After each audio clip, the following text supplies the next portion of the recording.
Hallelujah, price lord. ಕರ್ತನಾದ ಯೇಸು ಕ್ರಿಸ್ತನ ನಾಮದಲ್ಲಿ ನಮ್ಮೆಲ್ಲ ಸಹೋದರ ಸಹೋದರನ ವಂದಿಸ್ತೇವೆ. ನೀವೇನು ನಮ್ಮ ಚಾನಲ್ನ ಮೊದಲನೇ ಬಾರಿಗೆ ವೀಕ್ಷಿಸುತ್ತಿರುವುದಾದರೆ ದಯವಿಟ್ಟು ಸಬ್ಸ್ಕ್ರೈಬ್ ಮಾಡ್ಕೊಳ್ಳಿ, ಲೈಕ್ ಮಾಡಿ, ಶೇರ್ ಮಾಡಿ, ಹಾಗೂ ನಿಮ್ಮ ಪ್ರಾರ್ಥನಾ ಮನವಿಗಳನ್ನು ನಮಗೆ ಕಾಮೆಂಟ್ ಮೂಲಕವಾಗಿ ತಿಳಿಸಬಹುದಾಗಿದೆ. ನಮ್ಮ ಪ್ರಾರ್ಥನೆಗೆ ನೀವು ಜಾಯ್ನ್ ಆಗಬೇಕಾದಲ್ಲಿ ಸಂಜೆ ನಡೆಯುವ ಪ್ರಾರ್ಥನೆ ಹಾಗೂ ಮಧ್ಯರಾತ್ರಿ 3 ಗಂಟೆಯಿಂದ 4:15ವರೆಗೂ ನಡೆಯುವ ಪ್ರಾರ್ಥನೆ, ಬೈಬಲ್ ಸ್ಟಡಿಗೆ ಜಾಯ್ನ್ ಆಗಬೇಕಾದಲ್ಲಿ ಕೆಳಗೆ ಕೊಟ್ಟಿರುವಂತಹ ವಾಟ್ಸಪ್ ನಂಬರನ್ನು ಸಂಪರ್ಕಿಸಬಹುದಾಗಿದೆ. ವಿಶೇಷವಾಗಿ ಮೇ 27ರಂದು ರಾಮನಗರ ಪಟ್ಟಣದಲ್ಲಿ ಒಂದು ವಿಶೇಷವಾದ ಪ್ರಾರ್ಥನಾ ಕೂಟವಿರುತ್ತದೆ. ನೀವು ಭಾಗವಹಿಸಲು ಇಚ್ಛಿಸುವುದಾದರೆ ಕೆಳಗೆ ಕೊಟ್ಟಿರುವಂಥ ಅಥವಾ ಸ್ಕ್ರೀನ್ ಮೇಲೆ ಡಿಸ್ಪ್ಲೇ ಆಗ್ತಾ ಇರುವಂಥ ನಂಬರನ್ನು ತೆಗೆದುಕೊಂಡು ಅದಕ್ಕೆ ನೀವು ಕರೆ ಮಾಡಿ ನೀವು ಅಡ್ರೆಸ್ಸನ್ನು ತಿಳಿದುಕೊಳ್ಳಬಹುದಾಗಿದೆ. ದೇವರು ನಿಮ್ಮನ್ನು ಆಶೀರ್ವದಿಸಲಿ. ಇಂದಿನ ನಮ್ಮ ಸಂದೇಶ ಭಾಗ ಯಾವುದಾಗಿದೆ ಅಂದರೆ, ನಾನು ಎಷ್ಟೇ ಪ್ರಯತ್ನಿಸಿದರೂ ನನ್ನ ಆಲೋಚನೆಗಳು ನಿಲ್ತಾ ಇಲ್ಲ, ಯೋಚನೆಗಳು ನಿಲ್ತಾ ಇಲ್ಲ. ಅದೇ ರೀತಿಯಾಗಿ ನನಗೆ ನಿದ್ರೆ ಕೂಡ ಸರಿಯಾಗಿ ಮಾಡಲಿಕ್ಕೆ ಸಾಧ್ಯ ಆಗ್ತಾ ಇಲ್ಲ. ಯಾವುದರ ಮೇಲೂ ಕೂಡ ನನಗೆ ಕಾನ್ಸಂಟ್ರೇಷನ್ ಅಂದರೆ ಏಕಾಗ್ರತೆಯನ್ನು ವಹಿಸಲಿಕ್ಕೆ ಸಾಧ್ಯ ಆಗ್ತಾ ಇಲ್ಲ. ನನ್ನ ಆಲೋಚನೆಗಳೇ ನನ್ನ ಜೀವಿತವನ್ನು, ನನ್ನ ಪರಿಸ್ಥಿತಿಗಳ ಸುತ್ತಲೂ ಆವರಿಸಿಕೊಂಡಿದೆ ಎಂಬುದಾಗಿ ನೀವಿರುವುದಾದರೆ ಇಂದಿನ ಸಂದೇಶ ಭಾಗ ನಿಮಗಾಗಿದೆ. ಈ ವಿಡಿಯೋನ ಪ್ರಾರಂಭಿಸೋದಕ್ಕಿಂತ ಮುಂಚೆ ಒಂದು ಚಿಕ್ಕ ಪ್ರಾರ್ಥನೆ ಮಾಡಿಕೊಳ್ಳೋಣ. ಪರಿಶುದ್ಧನಾಗಿರುವ ದೇವರೇ, ಕೊಟ್ಟ ಸುಂದರವಾದ ದಿನಕ್ಕಾಗಿ, ಸಮಯಕ್ಕಾಗಿ ಸ್ತೋತ್ರ. ವಿಶೇಷವಾಗಿ ಈ ದಿನದಲ್ಲಿ ದೇವರೇ, ವಾಕ್ಯವನ್ನು ಹೇಳುವಾಗ ಮಾತನಾಡುವುದು ನಾನಲ್ಲ, ನನ್ನ ಸ್ವಂತ ಬುದ್ಧಿ ಜ್ಞಾನದಿಂದಲ್ಲ. ಪರಿಶುದ್ಧಾತ್ಮನೆ, ನೀವು ಮಾತನಾಡಿ ಒಬ್ಬೊಬ್ಬರ ಹೃದಯದಲ್ಲಿ ಕಾರ್ಯ ಮಾಡಬೇಕಾಗಿ ಪ್ರಾರ್ಥಿಸ್ತೇವೆ. ಎಲ್ಲ ನಿಮ್ಮ ಕರದಲ್ಲಿ ಒಪ್ಪಿಸಿಕೊಡ್ತಾ ಯೇಸುವಿನ ನಾಮದಲ್ಲಿ ಬೇಡಿಕೊಳ್ತೇವೆ ತಂದೆ, ಆಮೇನ್ ಆಮೇನ್. ನೋಡಿ, ಅನೇಕ ಸಮಯದಲ್ಲಿ ನಮ್ಮ ಜೀವಿತದಲ್ಲಿ ಏನೇ ಪ್ರಯತ್ನ ಮಾಡಿದರೂ ಕೂಡ ನಮ್ಮ ಆಲೋಚನೆಗಳು ಅಥವಾ ನಮ್ಮಲ್ಲಿರುವಂಥ ಯೋಚನೆಗಳು ನಿಲ್ಲಿಸಲಿಕ್ಕೆ ಸಾಧ್ಯವಾಗ್ತಾ ಇರೋದಿಲ್ಲ. ಹಾಗೆ ನೋಡೋದಾದರೆ, ಆಲೋಚನೆಗಳು ನಿಲ್ಲಿಸಲಿಕ್ಕೆ ಸಾಧ್ಯವಾಗದೆ ಯಾವ ಕೆಲಸದಲ್ಲೂ ಏಕಾಗ್ರತೆಯನ್ನು ಹಾಗೂ ಯಾವ ಕೆಲಸವನ್ನು ಮಾಡಲು ಸಾಧ್ಯವಾಗದೆ ಕೆಲವೊಮ್ಮೆ ಯೋಚನೆಗಳು ಬರುವಾಗ ನಿದ್ರೆಗಳೇ ಮಧ್ಯರಾತ್ರಿ 2 ಗಂಟೆ ಆಗಿರ್ತದೆ. ಕೆಲವೊಂದು ಸಮಯದಲ್ಲಿ ಶರೀರ ಬಹಳ ವೇದನೆ, ಆಯಾಸಗೊಂಡಿರ್ತದೆ, ಆದರೆ ಕಣ್ಣಿಗೆ ಮಾತ್ರ ನಿದ್ರೆ ಬರ್ತಾ ಇರೋದಿಲ್ಲ. ಕಾರಣ ಏನಂದರೆ, ನಮ್ಮ ಮೆದುಳಿನಲ್ಲಿ, ನಮ್ಮ ಹೃದಯದಲ್ಲಿ ಅಂಥ ಆಲೋಚನೆಗಳು ತುಂಬಿಕೊಂಡು ಆವರಿಸಿಕೊಂಡಿರುವಂಥದ್ದಾಗಿದೆ. ಯಾವಾಗ ನಮ್ಮ ಹೃದಯದಲ್ಲಿ, ನಮ್ಮ ಮೆದುಳಿನಲ್ಲಿ ಆಲೋಚನೆಗಳು ತುಂಬಿಕೊಂಡಿರ್ತದೋ ಆ ಸಮಯದಲ್ಲಿ ನಾವು ಯಾವುದರ ಮೇಲೂ ಕೂಡ ಯಾವ ಕೆಲಸವನ್ನಾಗಲಿ, ಯಾವ ಕಾರ್ಯವನ್ನಾಗಲಿ ಗಮನ ಹರಿಸಲು ಸಾಧ್ಯವಾಗೋದಿಲ್ಲ. ಸಹೋದರ ಸಹೋದರಿಯರೇ, ಯಾಕೆ ನಮ್ಮ ಜೀವಿತದಲ್ಲಿ ಈ ರೀತಿಯಾಗಿ ಕಾರ್ಯ ಆಗ್ತಾ ಇದೆ ಅಂದರೆ, ನಮ್ಮ ನೆಗೆಟಿವ್ ಆಗಿರುವಂಥ ಒಂದು ಆಲೋಚನೆ. ಕೆಲವೊಮ್ಮೆ ನಾವು ನೆನೆಸ್ಕೊಳ್ತೇವೆ, ಯಾಕೆ ಈ ರೀತಿಯಾಗಿ ನಾನು ಆಲೋಚನೆ ಮಾಡ್ತಾ ಇದ್ದೀವಿ. ಮೊದಲನೇದಾಗಿ ನೆಗೆಟಿವ್ ಆಗಿರುವಂಥ ಅಂದರೆ ನಕಾರಾತ್ಮಕವಾಗಿರೋ ಆಲೋಚನೆ. ಎರಡನೇದಾಗಿ ಓವರ್ ಥಿಂಕ್ ಮಾಡೋದು. ಅಂದರೆ ಕೆಲವರು ತುಂಬ ಯೋಚನೆ ಮಾಡ್ತಾರೆ, ತುಂಬ ಆಲೋಚನೆ ಮಾಡ್ತಾರೆ. ತಮ್ಮ ಜೀವಿತದಲ್ಲಿ ಈಗಿರುವಂಥ ಪರಿಸ್ಥಿತಿಗಿಂತ ಮಿಗಿಲಾಗಿ ಆಲೋಚನೆ ಮಾಡ್ತಾರೆ. ಅವರಿಗಿನ್ನೂ ಮದುವೆನೇ ಆಗಿರಲ್ಲ, ಆಲ್ರೆಡಿ ಮಕ್ಕಳ ಕುರಿತಾಗಿ ಚಿಂತೆ ಮಾಡ್ತಾರೆ. ಇವರನ್ನು ನಾವು ಓವರ್ ಥಿಂಕರ್ಸ್ ಅಥವಾ ಓವರಾಗಿ ಅತಿಯಾಗಿ ಆಲೋಚನೆ ಮಾಡುವವರು ಎಂಬುದಾಗಿ ನಾವು ಕರೆಯಲ್ಪಡ್ತೇವೆ. ಈ ಆಲೋಚನೆಗಳು ಮನುಷ್ಯನ ಜೀವಿತದಲ್ಲಿ ಯಾಕೆ ಆವರಿಸಿಕೊಳ್ತದೆ ಅಂದರೆ, ಮೊದಲನೇದಾಗಿ ಅವನ ಜೀವಿತದಲ್ಲಿರುವಂಥ ಚಿಂತೆಗಳು. ಈ ಚಿಂತೆ ಅನ್ನುವಂಥದ್ದೇ ಅತಿಯಾದ ಆಲೋಚನೆಗಳನ್ನು ಹಾಗೂ ನೆಗೆಟಿವ್ ಆಗಿರೋ ಥಾಟ್ಸ್ಗಳನ್ನು ಆಗಿರಬಹುದು ಅಥವಾ ಮುಂದಾಲೋಚನೆ ತರುವಂಥದ್ದು ಈ ಚಿಂತೆ. ನೋಡಿ, ಕೆಲವರ ಚಿಂತೆ ಕೆಲವೊಮ್ಮೆ ನಮಗೆ ಮುಂದಾಲೋಚನೆ ಅಂದರೆ ಮುಂದೆ ಇನ್ನೂ ನಮ್ಮ ಜೀವಿತದಲ್ಲಿ ಅದು ಸಂಭವಿಸೇ ಇರೋದಿಲ್ಲ, ಅಥವಾ ಇನ್ನೂ ಎಲ್ಲಿಯೋ ಇರ್ತದೆ, ಮದುವೆನೇ ಆಗಿರೋದಿಲ್ಲ, ಇನ್ನೂ ಏನೋ ಕಾರ್ಯ ಸಂಭವಿಸೋ ಇರೋದಿಲ್ಲ. ಆದರೆ ನಮ್ಮ ಜೀವನದಲ್ಲಿ ನಾವೇನು ಮಾಡ್ತೀವಿ, ಚಿಂತೆ ಮಾಡ್ತೀವಿ. ಅಯ್ಯೋ, ನನ್ನ ಭವಿಷ್ಯ ಹೀಗಿದೆ, ನನ್ನ ಮುಂದೆ ಮದುವೆ ಆದರೆ ಹೇಗೆ, ನನಗೆ ಮಕ್ಕಳಾದರೆ ಹೇಗೆ, ಅವರನ್ನ ಹೇಗೆ ಸಾಕಲಿ ಎಂಬ ಈ ಅತಿಯಾದ ಕಾರ್ಯಗಳು ಮನುಷ್ಯನಿಗೆ ಯಾವಾಗ ಬರ್ತದೆ ಅಂದರೆ, ತನ್ನ ಸುತ್ತಲಿರುವಂಥ ಕಾರ್ಯಗಳನ್ನು ನೋಡುವಾಗ ಇಂಥ ಅತಿಯಾದ ಆಲೋಚನೆಗಳು, ಚಿಂತೆಗಳು ಬರ್ತದೆ. ಈ ಚಿಂತೆಗಳು ಮನುಷ್ಯನನ್ನು ಆಳವಾಗಿ ಕರೆದುಕೊಂಡು ಹೋಗುವಾಗ ಕೆಲವೊಬ್ಬರು ಅತಿಯಾದಂಥ ಆಲೋಚನೆ ಮಾಡುವಂಥ ಸ್ವಭಾವಗಳನ್ನು ಬೆಳೆಸ್ಕೊಂಡು ಬಿಡ್ತಾರೆ. ಆಫೀಸಲ್ಲಿ ಚಿಕ್ಕ ಪುಟ್ಟ ಕಾರ್ಯಗಳು ನಡೆದ್ರು, ಕುಟುಂಬದಲ್ಲಿ ಚಿಕ್ಕ ಪುಟ್ಟ ಕಾರ್ಯಗಳು ನಡೆದ್ರು, ಅಥವಾ ತಮ್ಮ ಜೀವಿತದಲ್ಲಿ ಏನೋ ಒಂದು ಚಿಕ್ಕ ಪುಟ್ಟ ಕಾರ್ಯಗಳು ನಡೆದರೂ ಕೂಡ ಅತಿಯಾದ ಚಿಂತೆಗೆ ಒಳಗಾಗ್ಬಿಡ್ತಾರೆ. ತಮ್ಮ ಜೀವಿತದಲ್ಲಿ ಏನೋ ಆಗೋಗ್ಬಿಟ್ಟಿದೆ, ಇನ್ನೂ ಆಗೇ ಇಲ್ಲ, ಆದರೆ ಆಗೋಗಿದೆ ಅನ್ನುವ ರೀತಿಯಲ್ಲಿ ನೆನೆಸಿಕೊಂಡು ದುಃಖಕ್ಕೆ ಒಳಗಾಗ್ತಾರೆ. ಎಷ್ಟೋ ಜನ ಕಣ್ಣೀರು ಹಾಕೋದು, ಊಟವನ್ನು ತ್ಯಜಿಸೋದು, ನಿದ್ರೆ ಮಾಡದೇ ಇರುವಂಥದ್ದು. ಎಷ್ಟೇ ಪ್ರಯತ್ನಿಸಿದ್ರೂ ನಿದ್ರೆ ಬರೋದಿಲ್ಲ ಆ ಸಮಯದಲ್ಲಿ. ಯಾಕೆಂದರೆ ಮನಸ್ಸಿನಲ್ಲಿರುವಂಥ ಅತಿಯಾದ ಚಿಂತೆ. ಅದಕ್ಕೆ ದೇವರ ವಾಕ್ಯ ನಮಗೆ ಈ ರೀತಿಯಾಗಿ ಸೊಲ್ಯೂಷನನ್ನು ಕೊಡುವಂಥದ್ದಾಗಿದೆ. ಮೊದಲನೇದಾಗಿ ಆ ವಚನವನ್ನು ನಾವು ಓದಿಕೊಳ್ಳೋಣ. ಯೇಸು ಸ್ವಾಮಿ ಹೇಳ್ತಾರೆ, ನೀವು ಯಾಕೆ ಚಿಂತೆ ಮಾಡ್ತೀರಾ? ಈ ಚಿಂತೆ ಎನ್ನುವಂಥದ್ದೇ ನಮ್ಮನ್ನು ನೆಗೆಟಿವ್ ಆಗಿರುವಂಥ, ಅಂದರೆ ನಕಾರಾತ್ಮಕವಾಗಿರುವಂತಹ ಆಲೋಚನೆಗಳನ್ನು ನಮ್ಮಲ್ಲಿ ಹುಟ್ಟು ಹಾಕುವಂಥದ್ದಾಗಿದೆ. ಯಾವಾಗ ಮನುಷ್ಯನಲ್ಲಿ ಈ ನಕಾರಾತ್ಮಕವಾದ ಆಲೋಚನೆಗಳು ಹೆಚ್ಚಿರ್ತದೋ ಅವನು ಯಾವ ಕೆಲಸವನ್ನು ಕೂಡ ಮಾಡಲು ಅವನಿಂದ ಸಾಧ್ಯವಾಗೋದಿಲ್ಲ. ಯಾಕೆಂದರೆ ಏನೇ ಕೆಲಸ ಪ್ರಾರಂಭಿಸಲು ಕೂಡ ಧೈರ್ಯ ಬರೋದಿಲ್ಲ. ಯಾರಲ್ಲಿ ಅತಿಯಾದ ಚಿಂತನೆಗಳನ್ನು, ಅತಿಯಾದಂಥ ಆಲೋಚನೆಗಳನ್ನು ಹಾಗೂ ಸಕಾರಾತ್ಮಕವಾಗಿ ಆಲೋಚನೆಗಳನ್ನು ಮಾಡದೆ ನಕಾರಾತ್ಮಕವಾಗಿ ಆಲೋಚನೆ ಮಾಡುವವರ ಜೀವಿತದಲ್ಲಿ ಯಾವ ಕಾರ್ಯವನ್ನು ಮಾಡಲು ಕೂಡ ಅವರಿಗೆ ಧೈರ್ಯ ಅನ್ನುವಂಥದ್ದು ಬರೋದಿಲ್ಲ. ಅದಕ್ಕೆ ಎಷ್ಟೋ ಜನ ಜೀವನದಲ್ಲಿ ಯಶಸ್ಸನ್ನು ಕಾಣಲಿಕ್ಕೆ ಸಾಧ್ಯ ಆಗ್ತಾ ಇಲ್ಲ ಅಂದರೆ ಇದೇ ಕಾರಣವಾಗಿದೆ. ನಾಳೆ ಏನು ಮಾಡಬೇಕು, ಕೆಲವರಿಗೆ ನಾಳೆ ಬೆಳಗ್ಗೆ ಏನಾಗ್ತದೋ ಎಂಬುದಾಗಿಯೂ ಕೂಡ ಚಿಂತೆ ಇರ್ತದೆ. ಅದನ್ನು ನೆನೆಸಿಕೊಂಡು ಕೂಡ ನಿದ್ರೆ ಮಾಡದೇ ಇರುವವರು ಎಷ್ಟೋ ಜನ ಇದ್ದಾರೆ. ಅದಕ್ಕೆ ಸ್ವಾಮಿ ಮತ್ತಾಯನು ಬರೆದ ಸುವಾರ್ತೆ 6ನೇ ಅಧ್ಯಾಯದಲ್ಲಿ ವಾಕ್ಯ ಈ ರೀತಿಯಾಗಿ ಬರೆಯಲ್ಪಟ್ಟಿದೆ. ಈ ಕಾರಣದಿಂದ ನಮ್ಮ ಪ್ರಾಣಾಧಾರಣೆಗೆ ಏನು ಊಟ ಮಾಡಬೇಕು, ಏನು ಕುಡಿಯಬೇಕು, ನಮ್ಮ ದೇಹ ರಕ್ಷಣೆಗೆ ಏನು ಒದ್ದುಕೊಳ್ಳಬೇಕು ಎಂದು ಚಿಂತೆ ಮಾಡಬೇಡಿರಿ ಎಂಬುದಾಗಿ ನಿಮಗೆ ಹೇಳುತ್ತೇನೆ. ಊಟಕ್ಕಿಂತ ಪ್ರಾಣವು, ಉಡುಪಿಗಿಂತ ದೇಹವು ಮೇಲಾಗಿದಲ್ಲವೇ? ಆಕಾಶದಲ್ಲಿ ಹಾರಾಡುವ ಹಕ್ಕಿಗಳನ್ನು ನೋಡಿರಿ, ಅವು ಬಿತ್ತುವುದಿಲ್ಲ, ಕೊಯ್ಯುವುದಿಲ್ಲ, ಕಣಜಗಳಲ್ಲಿ ತುಂಬಿಟ್ಟುಕೊಳ್ಳುವುದಿಲ್ಲ. ಆದಾಗ್ಯೂ ಪರಲೋಕದಲ್ಲಿರುವ ನಿಮ್ಮ ತಂದೆಯು ಅವುಗಳನ್ನು ಸಾಕಿ ಸಲಹುತ್ತಾನೆ. ಅವುಗಳಿಗಿಂತ ನೀವು ಹೆಚ್ಚಿನವರಲ್ಲವೋ? ಚಿಂತೆ ಮಾಡಿ ಮಾಡಿ 1 ಮೊಳ ಉದ್ದ ಬೆಳೆಯುವುದು ನಿಮ್ಮಲ್ಲಿ ಯಾರಿಂದಾದೀತು? ಇದಲ್ಲದೆ ನೀವು ಉಡುಪಿನ ವಿಷಯದಲ್ಲಿ ಚಿಂತೆ ಮಾಡುವುದೇಕೆ? ಅಡವಿಯ ಹೂಗಳು ಬೆಳೆಯುವ ರೀತಿಯನ್ನು ಯೋಚಿಸಿ ತಿಳಿಯಿರಿ. ಅವು ದುಡಿಯುವುದಿಲ್ಲ, ನೂಲುವುದಿಲ್ಲ. ಆದಾಗ್ಯೂ ಈ ಹೂಗಳಲ್ಲಿ ಒಂದಕ್ಕಿರುವಷ್ಟು ಅಲಂಕಾರವು ಅರಸನಾದ ಸೊಲೊಮೋನನಿಗೆ ಸಹ ಅವನು ತನ್ನ ಸಕಲ ವೈಭವದಿಂದಿರುವಾಗಲೂ ಇರಲಿಲ್ಲವೆಂದು ನಿಮಗೆ ಹೇಳುತ್ತೇನೆ. ಎಲೈ ಅಲ್ಪವಿಶ್ವಾಸಿಗಳೇ, ಈ ಹೊತ್ತು ಇದ್ದು ನಾಳೆ ಒಲೆಯ ಪಾಲಾಗುವ ಅಡವಿಯ ಹುಲ್ಲಿಗೆ ದೇವರು ಹೀಗೆ ಉಡಿಸಿದರೆ ಅದಕ್ಕಿಂತ ಎಷ್ಟೋ ಹೆಚ್ಚಾಗಿ ನಿಮಗೆ ತೊಡಿಸುವನಲ್ಲವೇ? ಹೀಗಿರುವುದರಿಂದ ಏನು ಊಟ ಮಾಡಬೇಕು, ಏನು ಕುಡಿಯಬೇಕು, ಏನು ಒದ್ದುಕೊಳ್ಳಬೇಕೆಂದು ಚಿಂತೆ ಮಾಡಬೇಡಿರಿ. ಇವೆಲ್ಲವುಗಳಿಗಾಗಿ ಅಜ್ಞಾನಿಗಳು ತವಕ ಪಡುತ್ತಾರೆ. ಇದೆಲ್ಲ ನಿಮಗೆ ಬೇಕಾಗಿದೆ ಎಂದು ಪರಲೋಕದಲ್ಲಿರುವ ನಿಮ್ಮ ತಂದೆಗೆ ತಿಳಿದಿದೆಯಷ್ಟೇ. ಹೀಗಿರುವುದರಿಂದ ನೀವು ಮೊದಲು ದೇವರ ರಾಜ್ಯಕ್ಕಾಗಿಯೂ ನೀತಿಗಾಗಿಯೂ ತವಕ ಪಡಿರಿ, ಇವುಗಳ ಕೂಡ ಅವೆಲ್ಲವೂ ನಿಮಗೆ ದೊರೆಯುವವು. ದೇವರ ವಾಕ್ಯ ಹೇಳ್ತಾ ಇದೆ, ಆದುದರಿಂದ ನಾಳಿನ ವಿಷಯವಾಗಿ ಚಿಂತೆ ಮಾಡಬೇಡಿರಿ. ನಾಳಿನ ದಿನವು ತನ್ನದನ್ನು ತಾನೇ ಚಿಂತಿಸಿಕೊಳ್ಳುವುದು.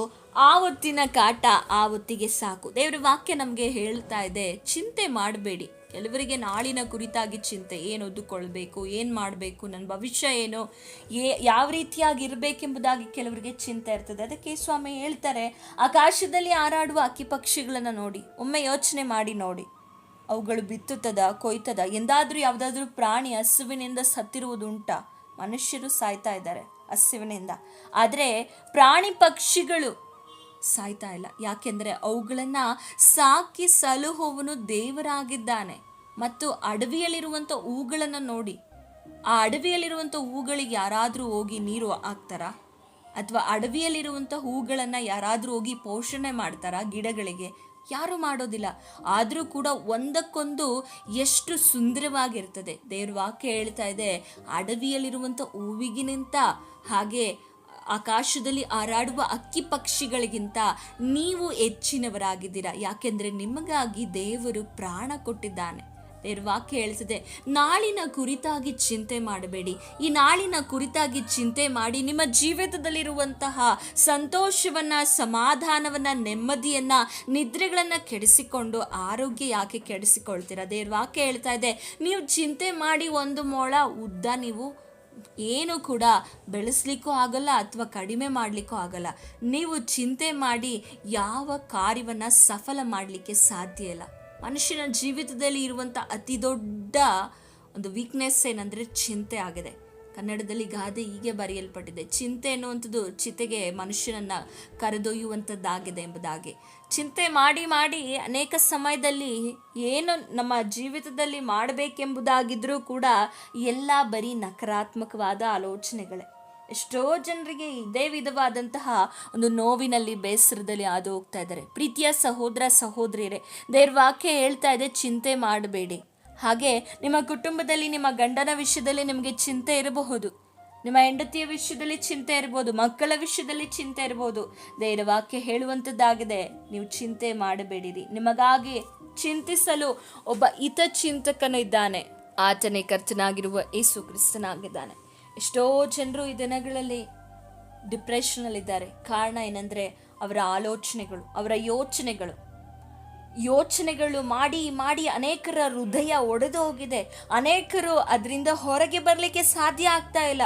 ಅದಕ್ಕೆ ದೇವ್ರ ವಾಕ್ಯ ಹೇಳ್ತಾ ಇದೆ,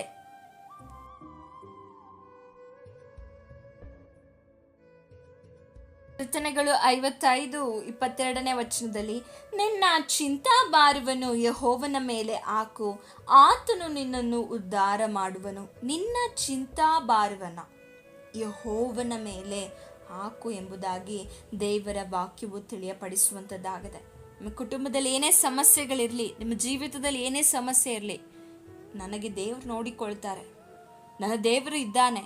ದಾವೀದನು ತನ್ನ ಜೀವಿತದಲ್ಲಿ ಸಂಭವಿಸಿದಂಥ ಅನೇಕ ಕಷ್ಟಗಳಲ್ಲಿ ಅವನು ನೆನೆಸಿಕೊಂಡದ್ದೇನೆಂದರೆ, ಅವನೇ ಈ ಕೀರ್ತನೆನ ಆಡ್ತಾ ಇದ್ದಾನೆ. ನಿನ್ನ ಚಿಂತಾಭಾರವನ್ನು, ನಿಮ್ಗೆ ಏನೆಲ್ಲ ಚಿಂತೆ ಭಾರಗಳು ಹೃದಯದಲ್ಲಿ, ನಿಮ್ಮ ಆಲೋಚನೆಗಳಲ್ಲಿದೆಯೋ ಅದನ್ನು ಕರ್ತನ ಮೇಲೆ ಹಾಕಿ. ಯಾಕೆಂದರೆ ಕರ್ತನ ಮೇಲೆ ನಿಮ್ಮ ಚಿಂತೆಯನ್ನು ಹಾಕಿ ವಿಶ್ರಮಿಸುವಾಗ ನಿಮ್ಮ ಮನಸ್ಸು ಸಮಾಧಾನವಾಗಿರುವಂಥದ್ದಾಗಿದೆ, ನಿಮ್ಮ ಮನಸ್ಸಿನಲ್ಲಿ ನೆಮ್ಮದಿ ಇರುವಂಥದ್ದಾಗಿದೆ. ಎಷ್ಟೋ ಜನರು ಇವತ್ತು ಚಿಂತೆ ಮಾಡಿ ಮಾಡಿ ನೆಮ್ಮದಿಯನ್ನು ಕಳ್ಕೊಂಡಿದ್ದಾರೆ. ಮನುಷ್ಯನಿಗೆ ನಿದ್ರೆ ಬರಬೇಕಂದ್ರೆ ಮೊದಲನೇದಾಗಿ ಅವನಿಗೆ ನೆಮ್ಮದಿ ಇರಬೇಕು.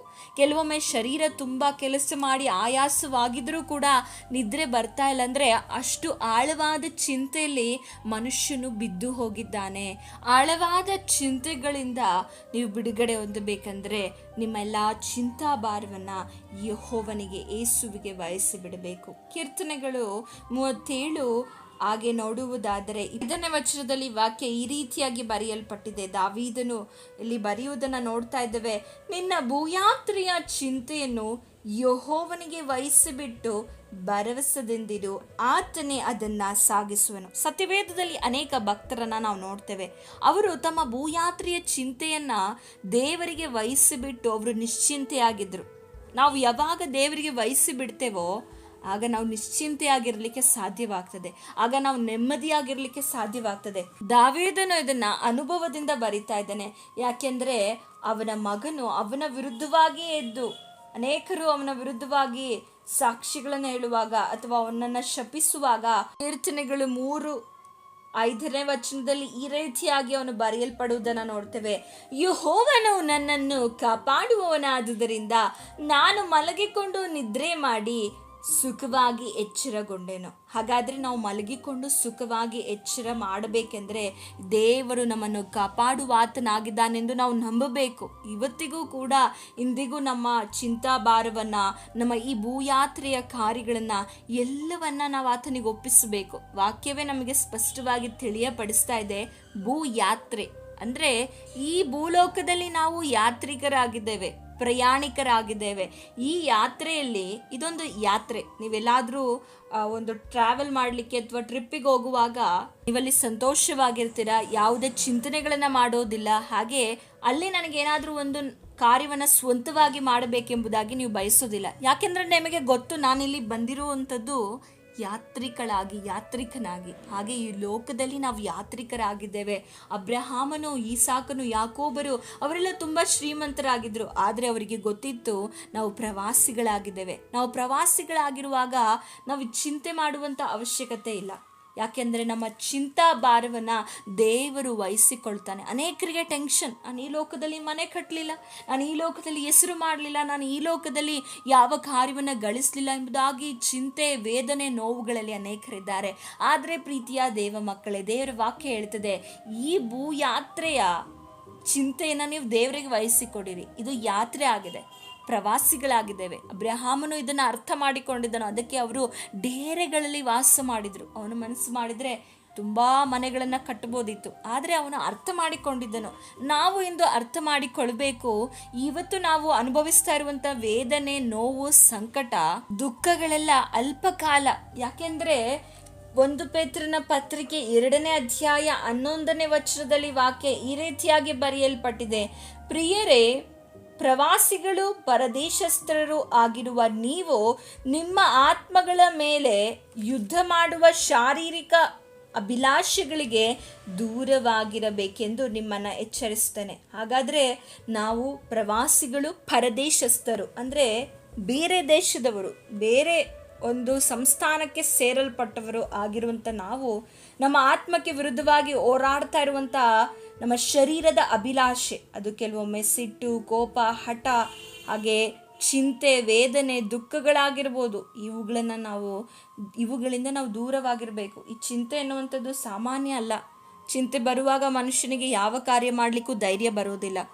ಮನುಷ್ಯನ ಆಲೋಚನಾ ಮಂಡಲಗಳ ಮೇಲೆ ಆಳ್ವಿಕೆ ಮಾಡಿ ಅವನು ತನ್ನ ಜೀವಿತದಲ್ಲಿ ಒಂದು ಹಂತದ ತೀರ್ಮಾನವನ್ನು ತೆಗೆದುಕೊಳ್ಳದ ಹಾಗೆ ಅವನ ಮನಸ್ಸನ್ನು, ಅವನ ಆಲೋಚನೆಗಳನ್ನು ಬಂಧಿಸಿಡುವಂಥದ್ದಾಗಿದೆ ಈ ಚಿಂತೆ ಎನ್ನುವಂಥದ್ದು. ದಯಮಾಡಿ ಇದನ್ನು ಅರ್ಥ ಮಾಡಿಕೊಳ್ಳಿ. ಚಿಂತೆ ಎನ್ನುವಂಥದ್ದು ನಿಮ್ಮನ್ನು ಆವರಿಸಿಕೊಳ್ಳುವಾಗ ಅದನ್ನು ಕರ್ತನ ಸಮ್ಮುಖದಲ್ಲಿ ಒಪ್ಪಿಸಿ ಬಿಡಿರಿ. ನಾವು ಅನೇಕ ವಾಕ್ಯಗಳನ್ನು ಧ್ಯಾನಿಸಿದ್ದೇವೆ ಚಿಂತೆಯ ಕುರಿತಾಗಿ.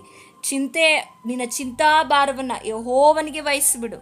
ಭೂಯಾತ್ರೆಯ ಚಿಂತೆ, ಅದಕ್ಕೆ ಎಷ್ಟೋ ವಾಕ್ಯಗಳು ಚಿಂತೆ ಕುರಿತಾಗಿ ದೇವರ ವಾಕ್ಯವು ಬರೆಯಲ್ಪಟ್ಟಿದೆ. ಇದೇ ಪೇತ್ರನ ಪತ್ರಿಕೆಯಲ್ಲಿ ಯಾವಾಗಲೂ ನಮ್ಮೆಲ್ಲರಿಗೂ ಬಾಯಿಪಾಠವಾಗಿರುವಂಥ ವಚನವಾಗಿದೆ. 1 ಪೇತ್ರನು ಬರೆದ ಪತ್ರಿಕೆ 5ನೇ ಅಧ್ಯಾಯ 7ನೇ ವಚನ: ನಿಮ್ಮ ಚಿಂತೆಯನ್ನೆಲ್ಲ ಆತನ ಮೇಲೆ ಹಾಕಿರಿ, ಆತನು ನಿಮಗೋಸ್ಕರ ಚಿಂತಿಸುತ್ತಾನೆ. ನಿಮಗೇನು ಚಿಂತೆ ಇದೆ ದೇವ್ರ ಮೇಲೆ ಹಾಕಿರಿ, ಆತನು ನಿಮಗಾಗಿ ಚಿಂತೆ ಮಾಡುವ ಆತನಾಗಿದ್ದಾನೆ. ನೀವು ಚಿಂತೆ ಮಾಡುತ್ತಾ ನಿಮ್ಮ ಆರೋಗ್ಯವನ್ನು ನಷ್ಟಪಡಿಸಿಕೊಂಡು ನೀವು ವೇದನೆ ಪಡ್ತಾ ಇದ್ದರೆ ದೇವರ ಸಮ್ಮುಖದಲ್ಲಿ ನೀವು ಉತ್ತರವನ್ನು ಕಂಡುಕೊಳ್ಳಿಕ್ಕಾಗೋದಿಲ್ಲ. ಯಾಕೆಂದರೆ ಚಿಂತೆಯ ಆ ಮನುಷ್ಯನನ್ನು ಆವರಿಸುವಾಗ ಅವನ ಚಿಂತಾ ಮಂಡಲವನ್ನು ಎಲ್ಲವನ್ನ ಬ್ಲಾಕ್ ಮಾಡಿಬಿಡ್ತದೆ. ಅಂದರೆ ಏನನ್ನು ಕೂಡ ಬೇರೆಯ ಕಡೆಗೆ ಗಮನ ಹರಿಸದ ಹಾಗೆ, ಕೆಲವೊಮ್ಮೆ ಅದು ಪ್ರಾರ್ಥನೆಗೂ ಕೂಡ ಗಮನ ಹರಿಸದ ಹಾಗೆ, ಪ್ರಾರ್ಥನೆಗೂ ಏಕಾಗ್ರತೆಯನ್ನು ಕೊಡದ ಹಾಗೆ, ವಾಕ್ಯಗಳನ್ನು ಓದದ ಹಾಗೆ, ಸಭೆಯೊಟ್ಟಿಗೆ ಐಕ್ಯವಾಗಿರದ ಹಾಗೆ, ನಂಬಿಕೆಯಲ್ಲಿ ನಿಲ್ಲದ ಹಾಗೆ ನಿಮ್ಮ ಚಿಂತೆಗಳು ನಿಮ್ಮನ್ನು ಬಂಧಿಸಿಡುವಂಥದ್ದಾಗಿದೆ.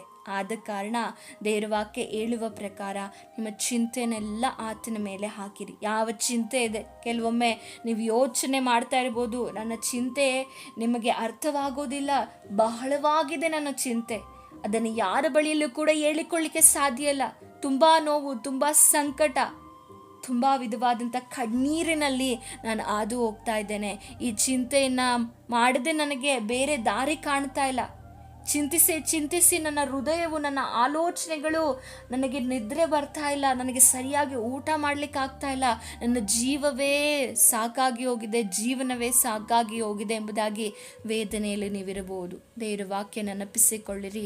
ಭಯಪಡಬೇಡ, ನಾನು ನಿನ್ನ ಸಂಗಡ ಇದ್ದೇನೆ, ನಾನು ಎಂದಿಗೂ ನಿಮ್ಮನ್ನು ಅನಾಥರನ್ನಾಗಿ ಬಿಡುವುದಿಲ್ಲ ಎಂದು ಹೇಳಿದ ಯೇಸು ಕ್ರಿಸ್ತನು ನಿಮ್ಮ ಸಂಗಡ ಇದ್ದಾನೆ. ಎಲ್ಲ ಕಷ್ಟಪಡುವವರೇ, ಹೊರೆ ಹೊತ್ತವರೇ, ನೀವೆಲ್ಲರೂ ನನ್ನ ಬಳಿಗೆ ಬನ್ನಿರಿ, ನಾನು ನಿಮಗೆ ವಿಶ್ರಾಂತಿ ಕೊಡುತ್ತೇನೆಂಬುದಾಗಿ ಮತ್ತಾಯನು ಬರೆದ ಸುವಾರ್ತೆಯಲ್ಲಿ ವಾಕ್ಯ ತಿಳಿಯಪಡಿಸುವಂಥದ್ದಾಗಿದೆ. ಮತ್ತೆ ದೇವರ ವಾಕ್ಯ ಈ ರೀತಿಯಾಗಿ ಹೇಳುವಂಥದ್ದಾಗಿದೆ: ತಾಯಿ ತನ್ನ ಮಗನನ್ನು ಸಂತೈಸುವಂತೆ, ತಂದೆ ತನ್ನ ಮಗನನ್ನು ಕನಿಕರಿಸುವಂತೆ ದೇವರು ನಮ್ಮನ್ನು ಸಂತೈಸುವ ಆತನಾಗಿದ್ದಾನೆ. ತಂದೆ ತಾಯಿಗಳು ನಮ್ಮನ್ನು ಕೈ ಇರಬಹುದು, ಹಾಗೆ ಗಂಡನು ನಮ್ಮನ್ನು ಕೈ ಬಿಟ್ಟಿರಬಹುದು, ಹೆಂಡತಿ ನಮ್ಮನ್ನು ಕೈ ಬಿಟ್ಟಿರಬಹುದು, ಮಕ್ಕಳು, ಹೆಚ್ಚಾಗಿ ಪ್ರೀತಿಸಿದಂಥ ಮಕ್ಕಳು, ಪೋಷಿಸಿದ ಮಕ್ಕಳು ನಮ್ಮನ್ನು ಅರ್ಥ ಮಾಡಿಕೊಳ್ಳದೆ ಕೈ ಬಿಡಲ್ಪಟ್ಟಂಥ ಅವಸ್ಥೆಗಳಲ್ಲಿ ನೀವು ಹಾದು ಹೋಗ್ತಾ ಇರ್ಬೋದು. ಆದರೆ ದೇವರ ವಾಕ್ಯ ಈ ರೀತಿಯಾಗಿ ಹೇಳ್ತದೆ, ಕೀರ್ತನೆಗಳು 27ನೇ ಕೀರ್ತನೆಗಳಲ್ಲಿ, ತಂದೆ ತಾಯಿಗಳು ತೊರೆದು ಬಿಟ್ಟರೇನು, ಯೆಹೋವನು ನನ್ನನ್ನು ಸೇರಿಸಿಕೊಳ್ಳುವನು. ಎಲ್ಲರೂ ನಮ್ಮನ್ನು ಕೈ ಬಿಟ್ಟರೇನು, ದೇವರು ನಮ್ಮನ್ನು ಸೇರಿಸಿಕೊಳ್ಳುವ ಆತನಾಗಿದ್ದಾನೆ. ಆತನು ನಮ್ಮ ಸಂಗಡ ಇರುವಾಗ ನಮ್ಮ ವಿರುದ್ಧವಾಗಿ ಯಾರೂ ಕೂಡ ನಿಲ್ಲಲಿಕ್ಕೆ ಸಾಧ್ಯವಿಲ್ಲ. ಯಾಕೆಂದರೆ ಮಗನನ್ನು ಕೊಟ್ಟ ಮೇಲೆ ಸಮಸ್ತವನ್ನು ಆತನು ಕೊಡುವ ಆತನಾಗಿದ್ದಾನೆ. ಪ್ರಾಣವನ್ನು ನಮಗಾಗಿ ಕೊಟ್ಟಂಥ ಯೇಸು ಸ್ವಾಮಿ ಇಂದು ನಿಮ್ಮ ಚಿಂತೆಯನ್ನು, ವೇದನೆಯನ್ನು, ನೋವನ್ನು, ಸಂಕಟವನ್ನು ಎಲ್ಲವನ್ನ ಅರ್ಥ ಮಾಡಿಕೊಂಡು ನಿಮ್ಮಿಂದ ಅದನ್ನು ದೂರಪಡಿಸಿ ನಿಮಗೆ ಬಲವನ್ನು, ಶಕ್ತಿಯನ್ನು, ಸಾಮರ್ಥ್ಯವನ್ನು ಕರ್ತನು ಕೊಡುವ ಆತನಾಗಿದ್ದಾನೆ. ಕರ್ತನ ಬಲದಲ್ಲಿ ನಿಮ್ಮನ್ನು ನೀವು ಆಶ್ರಯಿಸಿಕೊಳ್ಬೇಕು, ನಿಮ್ಮನ್ನು ನೀವು ಎಚ್ಚರಿಸಿಕೊಳ್ಬೇಕು. ಹೌದು, ನನ್ನ ಮನವೇ ನೀನು ಕುಗ್ಗಿ ಹೋಗಿರುವುದೇಕೆ? ನೀನು ದೇವರನ್ನು ಆಶ್ರಯಿಸಿಕೊಳ್ಬೇಕು. ದೇವರನ್ನ ಹುಡುಕಬೇಕು. ದೇವರ ಬಲದಲ್ಲಿ ನೀನು ಹೆಚ್ಚಳ ಪಡಬೇಕು. ದೇವರ ಜ್ಞಾನವನ್ನು ಹುಡುಕಬೇಕು. ಆಗ ಮಾತ್ರವೇ ನಿಮ್ಮ ಜೀವಿತದಲ್ಲಿ ಇರುವಂಥ ಎಲ್ಲ ವೇದನೆಯಿಂದ ಕರ್ತನು ಬಿಡುಗಡೆ ಮಾಡುವ ಆತನಾಗಿದ್ದಾನೆ. ನಿಮಗೆ ನಿದ್ರೆ ಮಾಡಲು ಸಾಧ್ಯವಾಗ್ತಾ ಇಲ್ವಾ? ನಿಮಗೆ ಊಟ ಸೇವಿಸಲು ಯಾರೊಟ್ಟಿಗೂ ಮಾತನಾಡ್ಲಿಕ್ಕೆ ಆಗ್ತಾ ಇಲ್ಲ. ನನ್ನ ಮನಸ್ಸಲ್ಲಿ ಹೇಳಿಕೊಳ್ಳಲಾಗದ ವೇದನೆ ಇದೆ. ನನ್ನಲ್ಲಿ ಏನಾಗ್ತಾ ಇದೆ ನನಗೆ ಅರ್ಥ ಆಗ್ತಾ ಇಲ್ಲ. ನಾನು ಬದಲಾಗಬೇಕು. ನನ್ನ ಈ ಚಿಂತೆಯಿಂದ, ನನ್ನ ಆಲೋಚನೆಯಿಂದ, ಈ ಆಲೋಚನಾ ಮಂಡಲವನ್ನು ಆವರಿಸುವಂಥ ವಿಷಯಗಳಿಂದ ನನಗೆ ಬಿಡುಗಡೆ ಆಗಬೇಕು. ನಾನು ಯಾವುದಕ್ಕೂ ಚಿಕ್ಕ ಪುಟ್ಟ ವಿಷಯಗಳಿಗೆ ರಿಯಾಕ್ಟ್ ಮಾಡ್ತೇನೆ. ನನ್ನ ಕೆಲಸದ ಸ್ಥಳಗಳಲ್ಲಿ ಏನಾದರೂ ಒಂದು ಸಂಭವಗಳು ನಡೆಯುವಾಗ ನಾನು ಅದನ್ನು ತುಂಬ ಅತಿಯಾಗಿ ಆಲೋಚನೆ ಮಾಡ್ತೇನೆ. ಕುಟುಂಬದಲ್ಲಿ ಏನಾದರೂ ಸಂಭವಗಳು ನಡೆಯುವಾಗ ತುಂಬ ಆಲೋಚನೆಗಳನ್ನು ಮಾಡಿ ಆ ದಿನವೆಲ್ಲ ನನಗೆ ಕಣ್ಣೀರು, ಆ ದಿನವೆಲ್ಲ ನನಗೆ ಬೇಸರ, ಆ ದಿನವೆಲ್ಲ ನನಗೆ ಊಟ ಸೇರೋದಿಲ್ಲ, ಆ ದಿನವೆಲ್ಲ ನನಗೆ ಯಾವ ಕೆಲಸವನ್ನು ಮಾಡಲಿಕ್ಕೆ ಆಗ್ತಾ ಇಲ್ಲ ಎಂಬುದಾಗಿ ಚಿಂತೆಯಲ್ಲಿ, ಆಲೋಚನೆಗಳಲ್ಲಿ ಇರುವುದಾದರೆ ಕರ್ತನ ಕೈಗೆ ಒಪ್ಪಿಸಿರಿ. ಈ ಆಲೋಚನೆಗಳು ನಮಗೆ ಹೆಚ್ಚಾಗಿ ಬರುವುದು ಯಾವಾಗ ಅಂದರೆ, ನಾವು ಯಾವಾಗ ಹೆಚ್ಚು ಯಾವುದರ ಬಗ್ಗೆ ಗಮನ ಕೊಡ್ತೇವೋ ಅದರ ವಿಷಯದಲ್ಲಿ ನಮ್ಮ ಹೃದಯ, ನಮ್ಮ ಜ್ಞಾನ ಆಲೋಚಿಸುವಂಥದ್ದಾಗಿದೆ. ನಮ್ಮ ಮೆದುಳು ಯಾವುದನ್ನು ಯಾವಾಗಲೂ ಆಲೋಚಿಸ್ತದೆ ಅಂದರೆ, ನಾವು ಯಾವುದರ ಬಗ್ಗೆ ಹೆಚ್ಚು ಗಮನ ಕೊಡ್ತೇವೆ, ನಾವು ಯಾವುದನ್ನು ಹೆಚ್ಚಾಗಿ ನೋಡ್ತಾ ಇರ್ತೇವೆ, ಯಾವುದನ್ನು ಹೆಚ್ಚಾಗಿ ಗಮನಿಸ್ತಾ ಇರ್ತೇವೆ, ಯಾವುದರ ಜೊತೆಯಲ್ಲಿ ನಾವು ನಡೀತಾ ಇರ್ತೇವೋ ಅದನ್ನು ಗಮನಿಸುವಂಥದ್ದಾಗಿದೆ. ಹಾಗಾದರೆ ನಾವು ಈ ದಿನದಲ್ಲಿ ಬದಲಾಗಬೇಕು. ನಮ್ಮಲ್ಲಿರುವಂಥ ಬಲಹೀನತೆ ಏನಾಗಿದೆ ಅಂದರೆ, ಕರ್ತನೊಟ್ಟಿಗೆ ನಡೆಯದೇ ಇರುವಂಥದ್ದಾಗಿದೆ. ಕರ್ತನೊಟ್ಟಿಗೆ ನಡೆಯುವಂಥ ಭಕ್ತರು ಅಬ್ರಹಾಂ, ಈಸಾಕ್, ಯಾಕೋಬ್, ದಾವೀದನನ್ನ ಅನೇಕ ಭಕ್ತರನ್ನು ನಾವು ಕಾಣ್ತೇವೆ. ಅವರು ತಮ್ಮ ಜೀವಿತದಲ್ಲಿ ಬಂದಂಥ ಸಮಸ್ಯೆಗಳ ನಡುವೆ ಬಲವಾಗಿ ನಿಂತುಕೊಂಡ್ರು. ಕಾರಣ ಏನಂದರೆ, ಕರ್ತನೊಂದಿಗೆ ನಡೆದರು. ನಾವು ದೇವರಲ್ಲಿ, ಪ್ರಾರ್ಥನೆಯಲ್ಲಿ, ದೇವರ ವಾಕ್ಯವನ್ನು ಓದುವುದರಲ್ಲಿ, ದೇವರ ಅನ್ಯೋನ್ಯತೆಯಲ್ಲಿ ನಾವು ನಡೆಯುವಾಗ ನಮ್ಮ ಹೃದಯ, ನಮ್ಮ ಆಲೋಚನಾ ಮಂಡಲಗಳು ಯಾವಾಗಲೂ ಕರ್ತನ ಕುರಿತಾಗಿ ಚಿಂತಿಸುವಂಥದ್ದಾಗಿದೆ. ಅದಕ್ಕೆ ಎಂಟಿ ಮೈಂಡ್ ಇಸ್ ಡೆವಿಲ್ ವರ್ಕ್ಶಾಪ್ ಅಂತ ಕರೆಯಲ್ಪಡ್ತಾರೆ. ನಮ್ಮ ತಲೆಗಳು ಖಾಲಿ ಇರುವುದಾದರೆ ಸೈತಾನನು ಅಲ್ಲಿಗೆ ಅನೇಕ ಯೋಚನೆಗಳನ್ನು, ಚಿಂತೆಗಳನ್ನು ತುಂಬಿ ನಾವು ಕರ್ತನ ಕಡೆಗೆ ಹಾಗೂ ಯಾವ ಕಡೆಯಲ್ಲೂ ಕೂಡ ಏಕಾಗ್ರತೆ ಬರದ ಹಾಗೆ, ಗಮನಿಸದ ಹಾಗೆ ನಮ್ಮ ಹೃದಯಗಳನ್ನು ಕಟ್ಟಿ ಹಾಕ್ತಾನೆ. ಈ ದಿನದಲ್ಲಿ ನಿಮ್ಮ ಹೃದಯಗಳು ಕಟ್ಟಲ್ಪಟ್ಟಿರುವುದಾದರೆ ಪ್ರಾರ್ಥಿಸೋಣ. ದೇವರು ಆ ಚಿಂತಾ ಮಂಡಲಗಳಿಂದ ನಿಮಗೆ ಬಿಡುಗಡೆ ಮಾಡಲಿ. ಅತಿಯಾದ ಚಿಂತನೆ, ನೆಗೆಟಿವ್ ಆಗಿರುವ ಚಿಂತನೆ, ಈ ಕಾರ್ಯ ಪ್ರಾರಂಭಿಸಿದೆ ಎಲ್ಲಿ ಹೀಗಾಗ್ತದೋ ಹಾಗಾಗ್ತದೋ ಎಂಬುದಾಗಿರುವ ಚಿಂತನೆಗಳು, ಎಲ್ಲ ವಿಧವಾದಂಥ ಕಾರ್ಯಗಳಿಂದ ದೇವರು ನಿಮ್ಮನ್ನು ಬಿಡುಗಡೆ ಮಾಡುವ ಆತನಾಗುತ್ತಾನೆ. ನಂಬಿಕೊಂಡು ಪ್ರಾರ್ಥಿಸೋಣ. ಪರಿಶುದ್ಧನಾಗಿರುವ ದೇವರೇ, ಕೊಟ್ಟಂಥ ವಾಕ್ಯಗಳಿಗಾಗಿ ಸ್ತೋತ್ರ. ದೇವರೇ, ಸಮಯದಲ್ಲಿ ಆಲೋಚನಾ ಮಂಡಲಗಳಲ್ಲಿ ಚಿಂತೆ, ನೋವು, ಸಂಕಟಗಳಲ್ಲಿ ತುಂಬಿರುವಂಥ ಸಹೋದರ ಸಹೋದರಿನ ಬಿಡುಗಡೆ ಮಾಡು ದೇವರೇ. ಅವರಿಗೆ ನಿನ್ನ ಸಹಾಯ ಮಾಡು. ಕಷ್ಟದಿಂದ, ಕಣ್ಣೀರಿಂದ, ಚಿಂತೆಗಳ ಒಳಗಾಗಿರುವುದಾದ್ರೆ ಈ ಸಮಯದಲ್ಲಿ ಬಿಡುಗಡೆ ಮಾಡಿ, ಎಲ್ಲ ನೆಗೆಟಿವ್ ಆಗಿರುವ ಥಾಟ್ಸ್ಗಳಿಂದ ಬಿಡುಗಡೆ ಮಾಡಿ ದೇವರೇ. ನಿದ್ರೆ ಬಾರದೆ ಕಣ್ಣಲ್ಲಿ ದೇವರೇ ಕಣ್ಣೀರಿನಿಂದ ತುಂಬಿ ಹೋಗಿರುವಂಥ ಜೀವಿತವನ್ನು ಬದಲಿಸು, ಕಾರ್ಯ ಮಾಡು. ಏನೆಲ್ಲ ಚಿಂತೆಗಳಿದೆಯೋ ಅದರಿಂದ ಬಿಡುಗಡೆ ಕೊಟ್ಟು ನೀವು ತಾನೇ ಸರಿಪಡಿಸಬೇಕಾಗಿ, ಮಾರ್ಪಡಿಸಬೇಕಾಗಿ ಎಲ್ಲವನ್ನು ನಿಮ್ಮ ಕರದಲ್ಲಿ ಒಪ್ಪಿಸಿಕೊಡ್ತೆ. ಯೇಸು ಕ್ರಿಸ್ತನ ನಾಮದಲ್ಲಿ ಬೇಡಿಕೊಳ್ತೇನೆ ತಂದೆ, ಆಮೇನ್, ಆಮೇನ್. ದೇವರು ನಿಮ್ಮನ್ನು ಆಶೀರ್ವದಿಸಲಿ. ಈ ವಾಕ್ಯಗಳು ನಿಮ್ಮ ಸಂಗಡ ದೇವರು ಮಾತನಾಡಿದ್ದಾರೆ ಎಂದು ಭಾವಿಸ್ತೇನೆ. ಜಯ ಕೊಟ್ಟ ದೇವರಿಗೆ ಸ್ತೋತ್ರವಾಗಲಿ. Thanks for watching. God bless you.